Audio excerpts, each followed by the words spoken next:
Farafina itama korone jugu kana balanga wilila. Farafina itama korone faren jugu kana balanga wilila.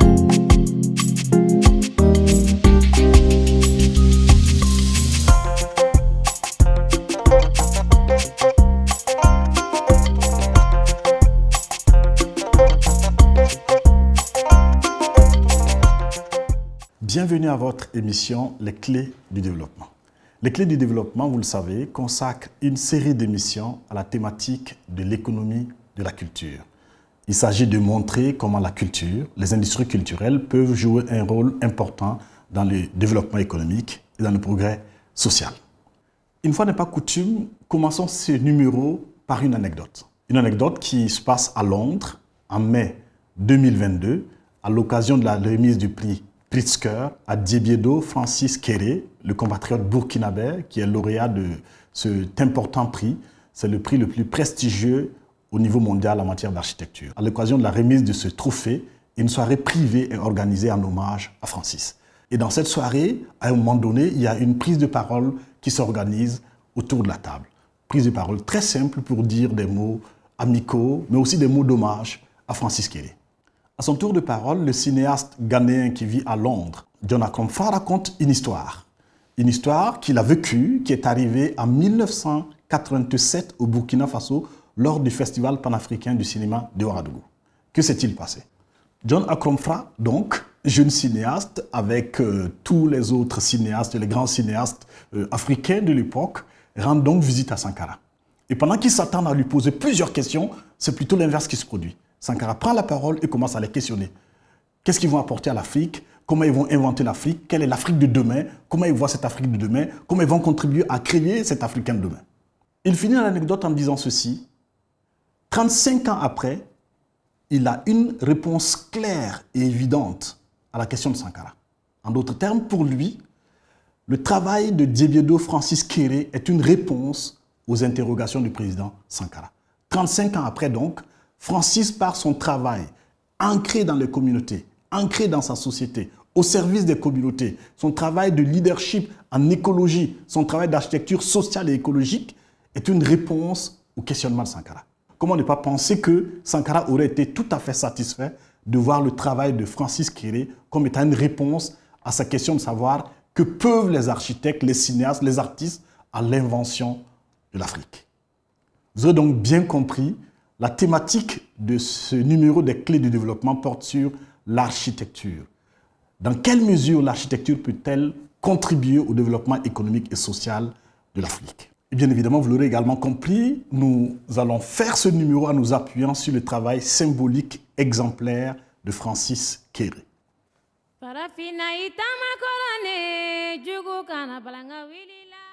Le rôle de l'architecture et son extraordinaire potentiel pour les sociétés africaines est très peu reconnu au sein des populations africaines. Me semble-t-il, ne comprennent pas à suffisance ce rôle majeur que l'architecture peut jouer dans une société comme les sociétés africaines.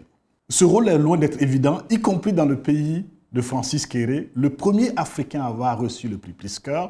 En effet, souvent l'architecture est considérée comme une sorte de luxe réservé aux personnes fortunées, comme une sorte de lubie réservée simplement à quelques snobs qui en ont les moyens. Souvent, certains pensent que donner du temps à l'architecture ou à ces questions, c'est une perte de temps et en conséquence, ces questions ne sont pas faites, ce sujet n'est pas fait pour nous, Africains.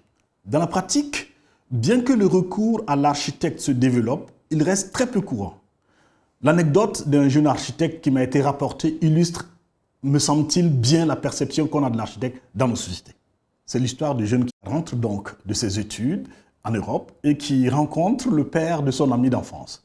Et ce père de l'ami d'enfance qui veut l'aider, lui confie de dessiner les plans d'une maison qu'il veut construire. Plusieurs mois de travail après, quand le jeune architecte arrive à son client avec les plans, mais aussi avec la facture, ce dernier manque littéralement de s'étouffer. Il appelle le père du jeune architecte et lui dit « Mais il faut que tu conseilles ton fils parce qu'il dérive mal, il tourne mal. Il faut qu'il soit bien sérieux. Comment peux-tu me vendre un dessin à plus d'1 million de francs CFA ?» Cela illustre une conception du rôle de l'architecte aux yeux de plusieurs personnes dans notre pays, sur notre continent. Les politiques publiques, elles non plus, ne font pas une place de choix aux architectes. Dans la plupart des cas, de grands projets nationaux, de grandes infrastructures n'associent les architectes que sur le tard. Ce n'est pas dès l'initialisation qu'on les associe. Et aussi, souvent, ces projets ne sont pas portés par des choix architecturaux pertinents, assumés, en particulier ancrés dans notre patrimoine architectural. Alors, quel rôle peut jouer l'architecture dans le développement économique dans notre continent?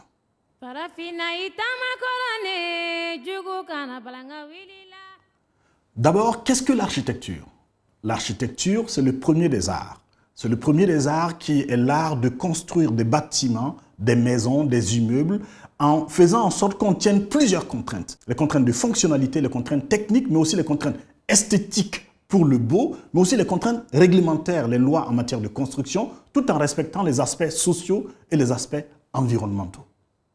Toute architecture affecte le potentiel économique du bâtiment, de l'immeuble, de l'espace, voire du territoire.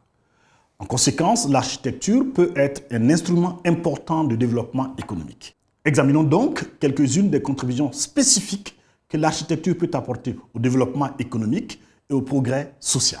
Les architectes sont des personnes qui ont été singulièrement formées pour tirer le meilleur parti d'un espace. Si bien qu'un espace peut avoir des aspects qui repoussent, mais bien souvent, ce sont ces aspects qui peuvent être retournés comme atouts par l'architecte pour en faire des lieux singuliers, des lieux qui ont du caractère. Mais pour cela, il faut que l'architecte soit intégré, associé au projet dès l'amont. Parce que si l'architecte est associé au projet en aval, il n'est pas associé au choix du lieu, il n'est pas associé à l'environnement dans lequel on va implanter le projet. Et en conséquence, sa capacité créative, sa vision créatrice de singularité et de beau et d'espace attractif se retrouve être moins utilisée par les différents projets privés comme publics. L'architecture participe à la valorisation de l'immeuble et de l'espace. Un espace qui est équipé d'une belle œuvre architecturale va voir sa valorisation marchande, sa valeur donc en termes de vente être plus important, va voir ses loyers plus importants. Les gens auront envie davantage de louer des maisons, des espaces de travail qui ont été des espaces produits par des architectes efficaces. On parle souvent d'un effet wow lié à un bâtiment ou à une œuvre architecturale qui se définit rien qu'en le disant. Et cet effet wow peut être absolument singulier, décisif pour une entreprise, pour une maison, pour n'importe quel espace qui voudrait avoir une sorte de démarcation par rapport aux autres, une sorte d'identité qui tranche, une sorte de valeur ajoutée.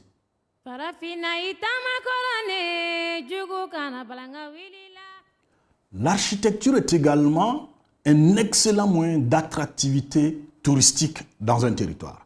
Les monuments, les chefs-d'œuvre d'architectes constituent des atouts de premier plan pour l'attractivité des touristes. Et cette attractivité touristique est importante pour le développement économique, le développement local et pour le développement social. Quand on y réfléchit un peu, on peut aller plus loin et se rendre compte qu'en réalité, quand on pense à une ville, souvent, on pense à une image. Les villes ont une image, les territoires ont une figure, ont un visage. Et bien souvent, cette image est celle d'une œuvre architecturale. Et cette œuvre architecturale porte donc comme sorte de passeport d'identité de la ville. Quand vous parlez de Dakar, vous pensez au monument de la Renaissance. Quand vous parlez de New York, vous pensez à la Statue de la Liberté. Quand vous parlez de Ouagadougou, vous pensez à la place des cinéastes. Aujourd'hui, quand vous parlez de Cotonou, le récent monument de l'Amazone vient sans doute à l'esprit.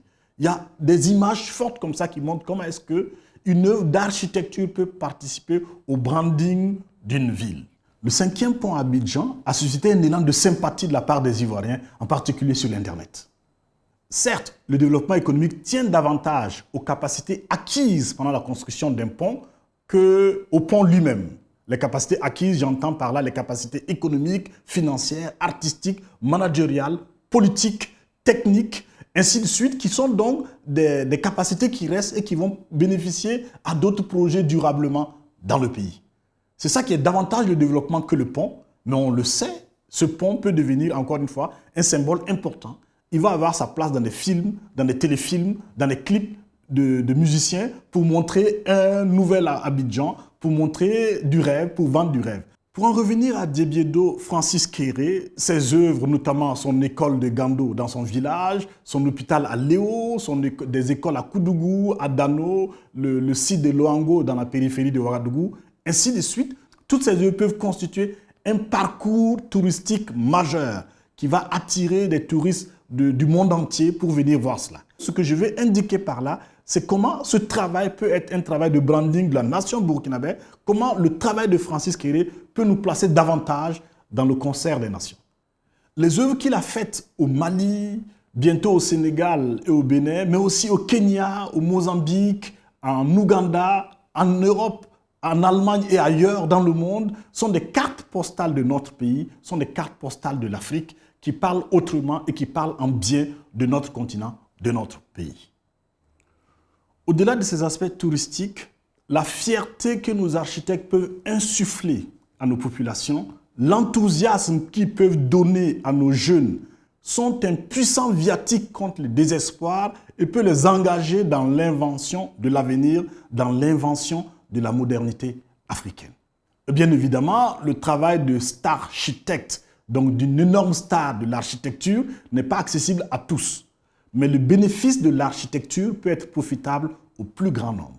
C'est tout pour cette première partie consacrée au rôle de l'architecture dans le développement. On se retrouve vite pour une seconde partie consacrée toujours à la même thématique, architecture, développement.